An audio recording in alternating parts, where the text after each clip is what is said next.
ਵੱਡਾ ਇੱਕ ਵਾਸ਼ਰੂਮ ਹੈ, ਸਾਰਾ ਪੁੱਟ ਕੇ ਚਲੇ ਗਏ ਸੀ। ਪਾਪਾ ਜੀ ਨੇ ਪ੍ਰੋਫੈਸੀ ਕੀਤੀ ਸੀ, ਬਹੁਤ ਵੱਡੇ ਵੱਡੇ ਪਾਰਸਲ ਤੁਹਾਡੇ ਘਰ ਵਿੱਚ ਮੈਂ ਦੇਖ ਰਿਹਾ ਆ ਰਹੇ ਹਨ ਕਿ ਸਾਨੂੰ ਗੱਡੀ ਲੈਣ ਦੀ ਜ਼ਰੂਰਤ, ਜਿਹੜੀ ਸਾਡੇ ਤੋਂ ਪਹਿਲੀ ਗੱਡੀ ਸੀਗੀ ਤੇ 4-500 ਪਾਉਂਡ ਖਰਚਣਾ ਪੈਂਦਾ ਹੁੰਦਾ ਸੀ ਇੰਡੀਆ ਦਾ, ਜਦ 40-50 ਹਜ਼ਾਰ ਉਹ ਬਣਦਾ। ਜਦੋਂ ਪਾਪਾ ਜੀ ਪ੍ਰੋਫੈਸੀਆਂ ਵੀ ਕਰਦੇ ਹੁੰਦੇ ਸੀ ਲਾਈਵ ਮੀਟਿੰਗ ਦੇ ਵਿੱਚ, ਤੁਸੀਂ ਗੱਡੀਆਂ ਦੇ ਨਾਲ ਬਲੈਸ ਹੋ ਰਹੇ ਹੋ, ਮੈਂ ਪ੍ਰੋਫੈਸੀ ਨੂੰ ਵੀ ਰਿਸੀਵ ਕਰਦੀ ਹੁੰਦੀ ਸੀਗੀ। ਸਾਡੀ ਫੈਮਿਲੀ ਵਿੱਚ ਕਿਸੇ ਨੇ ਵੀ ਇਹ ਗੱਡੀ ਨਹੀਂ ਲਈ। ਦੱਸਿਆ ਕਿ ਅਸੀਂ ਰੇਂਜ ਓਵਰ ਗੱਡੀ ਲਈ। ਮੇਰੀ ਫੈਮਿਲੀ ਇੰਨੀ ਸ਼ੌਕ ਹੋ ਗਈ, ਪਰਮੇਸ਼ਰ ਨੇ ਇੱਕ ਬਹੁਤ ਵੱਡੇ ਪਾਰਸਲ ਦੀ ਤਰ੍ਹਾਂ ਹੀ ਲੈ ਕੇ ਆਏ। ਸਾਰਿਆਂ ਨੂੰ ਜੈ ਮਸੀਹ ਕੀ। ਮੇਰਾ ਨਾਮ ਸੁਮਨ ਹੈ ਔਰ ਮੈਂ ਸਕਾਟਲੈਂਡ UK ਤੋਂ ਬੋਲ ਰਹੀ ਹਾਂ। ਮੈਂ ਆਪਣੀ ਸਭ ਤੋਂ ਵੱਡੀ ਜ਼ਿੰਦਗੀ ਦੀ ਗਵਾਹੀ ਦੱਸਣ ਜਾ ਰਹੀ ਹਾਂ ਕਿ ਕਿਸ ਤਰ੍ਹਾਂ ਪਰਮੇਸ਼ਰ ਨੇ ਮੇਰੀ ਜ਼ਿੰਦਗੀ ਵਿੱਚ ਬਹੁਤ ਵੱਡੀਆਂ ਟੈਸਟਮਨੀਆਂ ਬਣਾਈਆਂ ਔਰ ਪਰਮੇਸ਼ਰ ਦੇ ਦਾਸ ਪਾਸਟਰ ਮਨੀਸ਼ ਗਿੱਲ ਜੀ ਦੇ ਦੁਆਰਾ, ਕਿ ਉਹਨਾਂ ਦੇ ਦੁਆਰਾ ਮੇਰੀ ਜ਼ਿੰਦਗੀ 'ਚ ਬਹੁਤ ਵੱਡੀਆਂ 2 ਪ੍ਰੋਫੈਸੀਆਂ ਮੇਰੀ ਜ਼ਿੰਦਗੀ 'ਚ ਕੰਮ ਕੀਤੀਆਂ। ਔਰ ਮੈਂ ਦੱਸਣਾ ਚਾਹਾਂਗੀ ਕਿ ਪਰਮੇਸ਼ਰ ਦੇ ਦਾਸ ਨੇ ਜਦੋਂ ਫ਼ੋਨ 'ਤੇ ਮੇਰੀ ਉਹਨਾਂ ਨਾਲ ਗੱਲ ਹੋਈ, ਉਹਨਾਂ ਨੇ ਦੇਖ ਕੇ ਮੈਨੂੰ ਇਹ ਕਿਹਾ ਕਿ ਤੁਹਾਡੇ ਬਹੁਤ ਵੱਡੇ ਵੱਡੇ ਪਾਰਸਲ ਤੁਹਾਡੇ ਘਰ ਵਿੱਚ ਮੈਂ ਦੇਖ ਰਿਹਾ ਆ ਰਹੇ ਹਨ। ਔਰ ਮੈਂ ਬਹੁਤ ਹੈਰਾਨ ਸੀ ਕਿ ਬਹੁਤ ਵੱਡੇ ਵੱਡੇ ਪਾਰਸਲ, ਪਰ ਮੈਂ ਇਸ ਪ੍ਰੋਫੈਸੀ ਨੂੰ ਰਿਸੀਵ ਕੀਤਾ ਕਿਉਂਕਿ ਮੈਨੂੰ ਪਤਾ ਹੈ ਪਰਮੇਸ਼ਰ ਦੇ ਦਾਸ ਪਾਸਟਰ ਮਨੀਸ਼ ਗਿੱਲ ਜੀ ਜੋ ਵੀ ਉਹ ਕਹਿੰਦੇ ਹਨ, ਮੈਂ ਉਹਨਾਂ ਦਾ ਪ੍ਰੋਗਰਾਮ ਵੀ, ਲਾਈਵ ਵੀਡੀਓ ਵੀ, ਪ੍ਰਚਾਰ ਵੀ ਜਦੋਂ ਸੁਣਦੀ ਹਾਂ, ਜੋ ਵੀ ਉਹ ਪ੍ਰੋਫੈਸੀਆਂ ਕਰਦੇ ਹਨ ਮੈਂ ਉਹਨਾਂ ਨੂੰ ਦੇਖਦੀ ਹਾਂ, ਉਹ ਸੱਚ ਹੁੰਦੀਆਂ ਹਨ ਕਿਉਂਕਿ ਪਰਮੇਸ਼ਰ ਦੇ ਸੱਚੇ ਦਾਸ ਜੋ ਕਹਿੰਦੇ ਹਨ ਉਹ ਜ਼ਰੂਰ ਪੂਰਾ ਹੁੰਦਾ ਹੈ।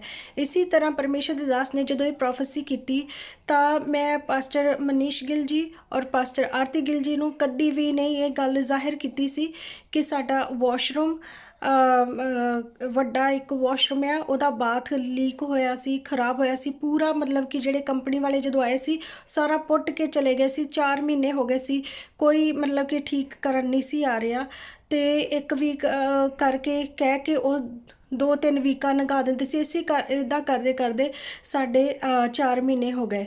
ਤਾਂ ਮੇਰੇ ਹਸਬੈਂਡ ਨਾਈਟ ਸ਼ਿਫਟ ਲਾ ਕੇ ਆਏ ਸੀ। ਜਦੋਂ ਇਹ ਪਾਪਾ ਜੀ ਨਾਲ ਮੈਂ ਗੱਲ ਕਰਕੇ ਹਟੀ ਪਾਸਟਰ ਮਨੀਸ਼ ਗਿੱਲ ਜੀ ਦੇ ਨਾਲ, ਉਦੋਂ ਮੇਰੇ ਹਸਬੈਂਡ ਥੋੜ੍ਹੀ ਦੇਰ ਬਾਅਦ ਉੱਠੇ ਔਰ ਉਹਨਾਂ ਨੇ ਬੋਲਿਆ ਕਿ ਸੁਮਨ, ਕੰਪਨੀ ਵਾਲਿਆਂ ਦਾ ਫ਼ੋਨ ਆਇਆ ਸੀ ਅਤੇ ਉਹ ਕਹਿੰਦੇ ਕਿ ਅਸੀਂ ਕੱਲ੍ਹ ਹੀ ਤੁਹਾਡੇ ਘਰ ਸਾਰਾ ਠੀਕ ਕਰਨ ਆ ਰਹੇ ਹਾਂ ਅਤੇ ਸਮਾਨ ਸਾਰਾ ਲੈ ਕੇ ਆ ਰਹੇ ਹਾਂ। ਔਰ ਸਾਡੀ ਵਾਸ਼ਿੰਗ ਮਸ਼ੀਨ ਵੀ ਖਰਾਬ ਹੋਈ ਸੀਗੀ ਤੇ ਮੇਰੇ ਹਸਬੈਂਡ ਨੇ ਦੱਸਿਆ ਕਿ ਕੱਲ੍ਹ ਹੀ ਉਹ ਆ ਰਹੇ ਨੇ। ਤਾਂ ਮੈਂ ਬੜਾ ਸ਼ੁਕਰ ਅਤੇ ਧੰਨਵਾਦ ਕੀਤਾ ਅਤੇ ਮੈਂ ਕਿਹਾ ਪਾਪਾ ਜੀ ਨੇ ਜਿਹੜੀ ਪ੍ਰੋਫੈਸੀ ਕੀਤੀ ਸੀ ਬਟ ਉਹ ਪਾਰਸਲ ਦੀ ਕੀਤੀ ਸੀਗੀ। ਅਤੇ ਚਲੋ ਮੈਂ ਕਿਹਾ ਪਰਮੇਸ਼ਰ ਦੇ ਦਾਸ ਦਾ ਇੰਨੀ ਸਾਮਰਥ ਭਰੀ ਹੋਈ ਆ ਪਾਸਟਰ ਮਨੀਸ਼ ਗਿੱਲ ਜੀ ਦੇ ਦੁਆਰਾ ਕਿ ਸਾਡੇ ਕੰਮ ਵੀ ਹੋ ਰਹੇ ਨੇ। ਔਰ ਜਦੋਂ ਉਹ ਆਏ ਨੈਕਸਟ ਡੇ ਸਾਡੇ ਘਰ ਤਾਂ ਵੱਡੇ ਵੱਡੇ ਪਾਰਸਲਾਂ ਦੀ ਤਰ੍ਹਾਂ ਸਾਡਾ ਸਮਾਨ ਪੈਕ ਕੀਤਾ ਹੋਇਆ ਸੀ ਔਰ ਮੈਂ ਬਹੁਤ ਖੁਸ਼ ਹੋਈ। ਫਿਰ ਪਾਸਟਰ ਆਰਤੀ ਗਿੱਲ ਜੀ ਦੇ ਨਾਲ ਮੇਰੀ ਗੱਲ ਹੋਈ ਦੂਸਰੇ ਦਿਨ, ਮੈਂ ਉਹਨਾਂ ਨੂੰ ਦੱਸਿਆ, ਮੈਂ ਕਿਹਾ ਹਾਂਜੀ ਪਾਰਸਲ ਤਾਂ ਆ ਗਏ ਆ, ਇੱਦਾਂ ਕਰਕੇ ਆਏ ਆ।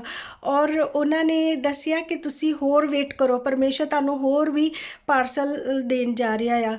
ਔਰ ਅਸੀਂ ਥੋੜ੍ਹੇ ਚਿਰ ਤੋਂ, ਕਾਫੀ ਟਾਈਮ ਤੋਂ ਗੱਡੀ ਬਾਰੇ ਵੀ ਨਹੀਂ ਇਹਨਾਂ ਨੂੰ ਦੱਸਿਆ ਸੀਗਾ ਕਿ ਸਾਨੂੰ ਗੱਡੀ ਲੈਣ ਦੀ ਜ਼ਰੂਰਤ, ਜਿਹੜੀ ਸਾਡੇ ਤੋਂ ਪਹਿਲੀ ਗੱਡੀ ਸੀਗੀ ਉਹ ਥੋੜ੍ਹਾ ਮਤਲਬ ਕਿ ਖਰਾਬ ਵੀ ਥੋੜ੍ਹਾ ਕਰਦੀ ਹੁੰਦੀ ਸੀਗੀ ਅਤੇ ਔਰ ਸਾਡੇ ਤੋਂ ਮਤਲਬ ਇੰਨੀ ਅੱਛੀ ਗੱਡੀ ਹੈ ਨਹੀਂ ਸੀਗੀ ਕਿਉਂਕਿ ਮੇਰੇ ਫੈਮਿਲੀ ਜਿਹੜੀ ਆ ਉਹ ਆਕਸਫੋਰਡ ਰਹਿੰਦੀ ਆ। ਅਸੀਂ ਉਹਨਾਂ ਨੂੰ ਜਦੋਂ ਮਿਲਣ ਜਾਣਾ ਹੁੰਦਾ ਸੀ ਕਿਉਂਕਿ ਇੰਨੀ ਦੂਰ ਜਾ ਨਹੀਂ ਸੀ ਅਸੀਂ ਸਕਦੇ ਇਸ ਗੱਡੀ ਦੇ ਦੁਆਰਾ, ਕਿਉਂਕਿ ਸਾਨੂੰ ਖਰਾਬ ਵੀ ਕਰਨ ਲੱਗ ਪਈ ਸੀ। ਇਹਦੇ ਉੱਤੇ ਪੈਸੇ ਕਾਫੀ ਲੱਗਦੇ ਹੁੰਦੇ ਸੀਗੇ। ਜਦੋਂ ਵੀ ਅਸੀਂ ਆਕਸਫੋਰਡ ਜਾਣਾ ਹੁੰਦਾ ਸੀ ਤਾਂ ਸਾਨੂੰ ਇਹਦੇ 'ਤੇ 4-500 ਪਾਉਂਡ ਖਰਚਣਾ ਪੈਂਦਾ ਹੁੰਦਾ ਸੀ ਇੰਡੀਆ ਦਾ, ਜਦ 40-50 ਹਜ਼ਾਰ ਉਹ ਬਣਦਾ। ਅਤੇ ਮੇਰੇ ਹਸਬੈਂਡ ਕਹਿ ਰਹੇ ਸੀ ਕਿ ਨਹੀਂ ਸਾਨੂੰ ਹੋਰ ਗੱਡੀ ਕੀ ਕਰੀਏ, ਅਸੀਂ ਪੈਸੇ ਲਗਾ ਕੇ ਚਲੇ ਜਾਈਏ। ਮੈਂ ਕਿਹਾ ਨਹੀਂ, ਇੰਨੇ ਪੈਸੇ ਅਸੀਂ ਫਿਰ ਲਗਾਉਂਦੇ ਹਾਂ, ਸਾਨੂੰ ਲੈਣੀ ਚਾਹੀਦੀ ਆ ਗੱਡੀ। ਤਾਂ ਮੈਂ ਜਦੋਂ ਪਾਪਾ ਜੀ ਪ੍ਰੋਫੈਸੀਆਂ ਵੀ ਕਰਦੇ ਹੁੰਦੇ ਸੀ ਲਾਈਵ ਮੀਟਿੰਗ ਦੇ ਵਿੱਚ, ਕਹਿੰਦੇ ਹੁੰਦੇ ਸੀਗੇ ਕਿ ਤੁਹਾਨੂੰ ਨਵੀਆਂ ਗੱਡੀਆਂ ਮਿਲਣ ਜਾ ਰਹੀਆਂ, ਤੁਸੀਂ ਗੱਡੀਆਂ ਦੇ ਨਾਲ ਬਲੈਸ ਹੋ ਰਹੇ ਹੋ, ਮੈਂ ਉਸ ਪ੍ਰੋਫੈਸੀ ਨੂੰ ਵੀ ਰਿਸੀਵ ਕਰਦੀ ਹੁੰਦੀ ਸੀਗੀ ਕਿਉਂਕਿ ਮੈਨੂੰ ਪਤਾ ਸੀ ਸਾਨੂੰ ਜ਼ਰੂਰਤ ਹੈਗੀ ਆ। ਅਤੇ ਮੈਂ ਆਪਣੇ ਹਸਬੈਂਡ ਨੂੰ ਕਹਿੰਦੀ ਸੀ ਨਹੀਂ, ਆਪਾਂ ਨੂੰ ਨਵੀਂ ਹੀ ਗੱਡੀ ਪਰਮੇਸ਼ਰ ਦੇਵੇਗਾ, ਸਾਡੇ ਤੋਂ ਕੋਈ ਪੈਸਾ ਨਹੀਂ ਸੀ। ਤੇ ਮੇਰੇ ਹਸਬੈਂਡ ਹਜੇ ਦੇਖਦੇ ਪਏ ਸੀਗੇ, ਤਾਂ ਮੈਂ ਆਪਣੇ ਹਸਬੈਂਡ ਨੂੰ ਕਿਹਾ ਸੀ ਅਸੀਂ ਗੱਡੀ ਅੱਛੀ ਗੱਡੀ ਲੈਣੀ ਆ, ਤੇ ਮੇਰੇ ਹਸਬੈਂਡ ਕਹਿੰਦੇ ਇੰਨਾ ਸਾਡੇ ਕੋਲ ਪੈਸੇ ਵੀ ਹੈ ਨਹੀਂ ਕਿ ਅਸੀਂ ਇੰਨੀ ਵਧੀਆ ਅਸੀਂ ਗੱਡੀ ਲੈ ਸਕੀਏ, ਤਾਂ ਸਾਡੇ ਤੋਂ ਕੋਈ ਪੈਸਾ ਵੀ ਨਹੀਂ ਸੀ। ਫਿਰ ਮੈਂ ਕਹਿੰਦੇ ਲੋਨ ਚੱਕ ਕੇ ਅਸੀਂ ਗੱਡੀ ਅੱਛੀ ਲੈ ਸਕਦੇ। ਫਿਰ ਮੈਂ ਪਾਸਟਰ ਆਰਤੀ ਗਿੱਲ ਜੀ ਨੂੰ ਵੌਇਸ ਮੇਲ ਘੱਲਿਆ, ਮੈਂ ਕਿਹਾ ਪਾਸਟਰ ਜੀ ਤੁਸੀਂ ਸਾਡੇ ਵਾਸਤੇ ਪ੍ਰਾਰਥਨਾ ਕਰਨੀ ਕਿ ਅਸੀਂ ਲੋਨ ਲੈਣ, ਸਾਡਾ ਲੋਨ ਪਾਸ ਹੋ ਜਾਵੇ। ਜਦੋਂ ਇਹਨਾਂ ਨੇ ਵੌਇਸ ਮੇਲ ਸੁਣਿਆ ਤਾਂ ਸਾਡਾ 3-4 ਦਿਨਾਂ ਵਿੱਚ ਲੋਨ ਪਾਸ ਹੋ ਗਿਆ। ਬਹੁਤ ਜਲਦੀ ਸਾਡਾ ਇਹ ਲੋਨ ਪਾਸ ਵੀ ਹੋ ਗਿਆ, ਔਰ ਪਰਮੇਸ਼ਵਰ ਨੇ ਸਾਨੂੰ ਇੱਕ ਇੰਨੀ ਵੱਡੀ ਬਲੈਸਿੰਗ ਨਾਲ ਬਲੈਸ ਕੀਤਾ, ਔਰ ਜਿਹੜੀ ਸਾਡੀ ਸੋਚ ਤੋਂ ਬਾਹਰ ਸੀਗੀ। ਸਾਡੀ ਫੈਮਿਲੀ ਵਿੱਚ ਕਿਸੇ ਨੇ ਵੀ ਇਹ ਗੱਡੀ ਨਹੀਂ ਲਈ, ਅਸੀਂ ਇੰਨਾ ਹੈਰਾਨ ਸੀ। ਤਾਂ ਮੇਰੇ ਹਸਬੈਂਡ ਨੇ ਜਦੋਂ ਮੈਨੂੰ ਦੱਸਿਆ, ਕਹਿੰਦੇ ਕਿ ਇੱਕ ਰੇਂਜ ਓਵਰ ਗੱਡੀ ਹੈਗੀ ਆ, ਮੈਂ ਦੇਖੀ ਆ, ਬਟ ਉਹ ਇੱਥੇ ਸਕਾਟਲੈਂਡ ਵਿੱਚ ਨਹੀਂ, ਮੈਨੂੰ ਦੂਰ ਜਾਣਾ ਪੈਣਾ ਲੈਣ ਵਾਸਤੇ, ਲੰਡਨ ਲੱਗੀ ਆ। ਤੇ ਸ਼ੋਰੂਮ ਦੇ ਵਿੱਚ ਕਹਿੰਦੇ ਮੈਂ ਉੱਥੋਂ ਲੈਣ ਚਲੇ ਜਾਓ। ਮੈਂ ਕਿਹਾ ਹਾਂਜੀ ਤੁਸੀਂ ਲੈਣ ਚਲੇ ਜਾਓ, ਕੋਈ ਗੱਲ ਨਹੀਂ। ਤਾਂ ਉਹਦੇ ਨਾਲ ਵੀ ਇੱਕਦਮ ਝਟਪਟ ਗੱਲ ਹੋ ਗਈ ਕਿ ਉਹ ਵੀ ਬਹੁਤ ਜਲਦੀ ਮੰਨ ਗਏ, ਕਹਿੰਦੇ ਠੀਕ ਹੈ ਤੁਸੀਂ ਆ ਜਾਓ ਲੈਣ। ਤਾਂ ਮੇਰੇ ਹਸਬੈਂਡ ਸੱਚਮੁੱਚ ਪਰਮੇਸ਼ਰ ਨੇ ਇੱਕ ਬਹੁਤ ਵੱਡੇ ਪਾਰਸਲ ਦੀ ਤਰ੍ਹਾਂ ਹੀ ਲੈ ਕੇ ਆਏ ਇੰਨੀ ਦੂਰੋਂ, ਔਰ ਬਹੁਤ ਅੱਛੀ ਸਾਨੂੰ ਗੱਡੀ ਪਰਮੇਸ਼ਰ ਨੇ, ਮੈਂ ਕਦੀ ਜ਼ਿੰਦਗੀ 'ਚ ਕਦੀ ਸੋਚ ਹੀ ਨਹੀਂ ਸਕਦੀ ਸੀ। ਜਦੋਂ ਮੈਂ ਆਪਣੀ ਫੈਮਿਲੀ ਨੂੰ ਦੱਸਿਆ ਕਿ ਅਸੀਂ ਰੇਂਜ ਓਵਰ ਗੱਡੀ ਲਈ, ਮੇਰੀ ਫੈਮਿਲੀ ਇੰਨੀ ਸ਼ੌਕ ਹੋ ਗਈ, ਇੰਨੀ ਹੈਰਾਨ। ਔਰ ਮੇਰੀ ਸਿਸਟਰ ਨਾਲ ਜਦੋਂ ਮੈਂ ਗੱਲ ਕੀਤੀ, ਮੇਰੀ ਸਿਸਟਰ ਇੰਨਾ ਖੁਸ਼ੀ ਦੇ ਮਾਰੇ ਜੰਪ ਕਰਨ ਲੱਗ ਪਈ, ਕਹਿੰਦੀ ਕਿ ਸ਼ੁਕਰ ਹੈ ਸਾਡੀ ਫੈਮਿਲੀ ਦੇ ਵਿੱਚ ਵੀ ਇੱਕ ਗੱਡੀ ਰੇਂਜ ਓਵਰ ਕਿਸੇ ਨੇ ਲਈ, ਸਾਡੀ ਫੈਮਿਲੀ 'ਚ ਕਿਸੇ ਨੇ ਵੀ ਇਹ ਗੱਡੀ ਨਹੀਂ ਸੀ ਲਈ। ਔਰ ਮੈਨੂੰ ਪਰਮੇਸ਼ਰ ਨੇ ਇੰਨਾ ਬਲੈਸ ਕੀਤਾ। ਜਦੋਂ ਦੀ ਮੈਂ ਇਸ ਪਾਸਟਰ ਮਨੀਸ਼ ਗਿੱਲ ਜੀ ਦੇ ਨਾਲ ਜੁੜੀ ਹਾਂ, ਮੈਨੂੰ ਇਹ ਬਲੈਸਿੰਗ ਦਾ ਐਵੇਂ ਨਹੀਂ ਮਿਲ ਗਈ, ਕਿਉਂਕਿ ਜਦੋਂ ਮੈਨੂੰ 6 ਮਹੀਨੇ ਹੋ ਗਏ ਇਸ ਮਿਨਿਸਟਰੀ ਦੇ ਨਾਲ ਜੁੜੀ ਨੂੰ, ਔਰ 6 ਮਹੀਨੇ ਮੈਂ ਇਸ ਮਿਨਿਸਟਰੀ ਦੇ ਵਿੱਚ ਲਗਾਤਾਰ ਬੀਜ ਬੀਜਿਆ, ਔਰ ਮੇਰਾ ਬੀਜ ਬੀਜਣ ਦੇ ਨਾਲ ਮੈਨੂੰ ਪਰਮੇਸ਼ਰ ਨੇ ਮੇਰੀ ਸੋਚ ਤੋਂ ਵੱਧ ਮੈਨੂੰ ਫਲ ਦਿੱਤਾ। ਕਿਉਂਕਿ ਅਸੀਂ ਜੋ ਅਸੀਂ ਸੋਚਦੇ ਹਾਂ ਉਹ ਨਹੀਂ ਹੁੰਦਾ।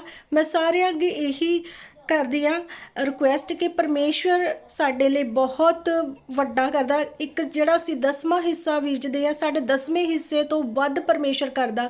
ਔਰ ਮੇਰੇ ਲਗਾਤਾਰ ਬੀਜ ਬੀਜਣ ਦੇ ਨਾਲ ਇੰਨੀ ਵੱਡੀ ਪਰਮੇਸ਼ਵਰ ਨੇ ਸਾਨੂੰ ਬਲੈਸਿੰਗ ਦਿੱਤੀ ਆ।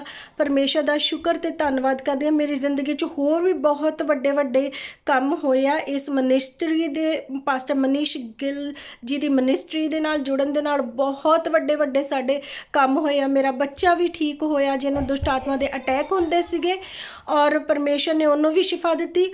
ਔਰ ਮੇਰੇ ਬੱਚਿਆਂ ਦਾ ਸਕੂਲ 'ਚੋਂ ਰਿਜ਼ਲਟ ਵੀ ਐਕਸੀਲੈਂਟ ਆਇਆ। ਮੇਰਾ ਬੱਚਾ ਮੇਰਾ ਬੱਚਾ ਜਿਹੜਾ ਬੇਟਾ ਆ ਉਹ ਪੂਰੀ ਕਲਾਸ ਵਿੱਚੋਂ ਫਸਟ ਆਇਆ, ਔਰ ਜਿਹੜਾ ਮੇਰਾ ਵੱਡਾ ਬੇਟਾ ਜਿਹਨੂੰ ਦੁਸ਼ਟ ਆਤਮਾ ਦੇ ਅਟੈਕ ਹੁੰਦੇ ਸੀਗੇ, ਇਹਦੇ 30% ਔਰ 20% ਕਲਾਸ 'ਚ ਆਉਂਦੇ ਹੁੰਦੇ ਸੀ, ਜਦ ਕਿ ਇਹਨੂੰ ਹੁਣ 97% ਇਹਦੀ ਆਈ ਆ ਕਲਾਸ ਦੇ ਵਿੱਚੋਂ।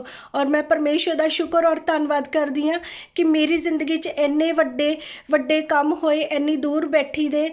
ਔਰ ਤੁਸੀਂ ਤਾਂ ਹੈ ਬਿਲਕੁਲ, ਜਿਹੜੇ ਲੋਕ ਚਰਚ ਜਾਂਦੇ ਹੋ ਕਿੰਨੇ ਲੱਕੀ ਤੇ ਖੁਸ਼ਕਿਸਮਤ ਹਨ ਜਿਹੜੇ ਪਰਮੇਸ਼ਵਰ ਦਾ ਦਾਸ ਦੇ ਨਜ਼ਦੀਕ ਹੋ ਕੇ ਵਚਨ ਸੁਣਦੇ ਹਨ।